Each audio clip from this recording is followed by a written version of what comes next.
কী অবস্থা সকলের? আশা করি সকলে ভালো আছেন। আজকে আমি একটা জিনিস অনেক চিন্তা ভাবনার পর বুঝলাম, আসলে এই জিনিসটা হচ্ছে, এই যে দেখেন সরকার পতন হলো, নতুন সরকার আসলো, সব ঠিক আছে। এখন মাঝখান দিয়ে মুক্তিযুদ্ধের চেতনা যেটা ছিল, ওই চেতনাটা নষ্ট হয়ে গেছে পুরোপুরি বলতে গেলে। এখন মানুষ মুক্তিযুদ্ধের যে চেতনা, ওটা আর স্মরণই করতে চায় না। এখন সবাই জুলাইয়ের চেতনা নিয়েই সবাই ইয়ে করতেছে আর কি। বাঙালি এরকমই, নতুন কিছু আসবে ওটারাই ধরে রাখবে। পুরান যেই ইয়া ছিল, মানে আসল তাদের আবেগ বা ইয়া ছিল, ওটাই তারা ভুলে গেছে এখন।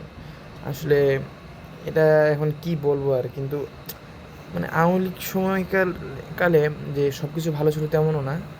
তখন মোটামুটি সবই ঠিক ছিল, মানে ওদের যে ইয়া ছাত্রলীগ যে ইয়াটা ছিল, খুবই এত বাজে ছিল কি বলবো ভাই। মানে ওদের যে অত্যাচার, ওদের যে কথাবার্তা আচরণ এত খারাপ ছিল, মানে ওদের এখান এইটা এটা মানে ছাত্র সমাজকে পুরাই ধ্বংস করে দিয়েছিল।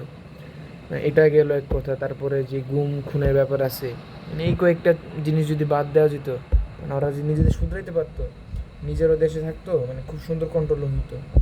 এখন এই দেখেন সব ঠিক আছে, জুলাই বিপ্লব অবশ্যই আমি মানি, কেন মানবো না। এটা অনেক ব্যাপক উন্নয়ন হচ্ছে দেশের। তারপর মানুষের যেই স্বাধীনতার যে চেতনাটা, সেটা ফুটে উঠেছে জুলাইয়ের মাধ্যমে। কিন্তু সমস্যা হচ্ছে এই যে এখন আগের যে আমরা স্বাধীনতার চেতনা, ওটা পুরোই ভুলে গেছি। এটা তো ঠিক না ভাই। আমরা বাঙালি ভাই, আমরা যুদ্ধ করে দেশটা আনছি যে এই স্বাধীনতার মাধ্যমে। স্বাধীনতা যদি না থাকতো তাহলে কীভাবে কী হতো বলেন আপনি? যদি আজকে স্বাধীন না হইতেন, জুলাইও আসতো না, কিছুই আসতো না। এই আমরা ওই পাকামূলের যে ইয়া ছিল স্বৈরাচার, তাদের দ্বারা এখনও নির্যাতিত হইতেন। আসলে এভাবে আমাদের স্বাধীনতাটাকে ভুলে দেওয়া উচিত না, দুটাকেই আগলে রাখা উচিত। এটা আমি মনে করি, আসলে সবাই এটা করা উচিত।